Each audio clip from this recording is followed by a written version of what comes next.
அஞ்ஞான இருள் நீக்கி மெய்ஞானம் தந்திடப்பா. ஆத்மசுத்தி தந்தனை அரவணைத்தே காத்திடப்பா.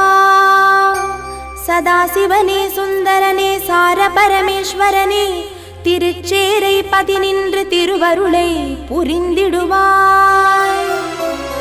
அகலில் எண்ணெயிட்டு எண்ணெயில் திரியுமிட்டு திரியில் தீபமிட்டு ஜோதி உனை வணங்குகிறேன். அகில ஜோதி ஆத்ம ஜோதி சகல ஜோதி சர்வ ஜோதி பரஞ்சோதியானவனே பிரகாசமான வாழ்வழிப்பாய். இல்லறம் செழித்திடவும் நல்லறம் புரிந்திடவும் உன் மந்திரம் ஒன்றேதான் மகத்தான தந்திரமப்பா. சிரம் தாழ்த்தி வேண்டுகிறேன், கரம் கூப்பி வணங்குகிறேன்.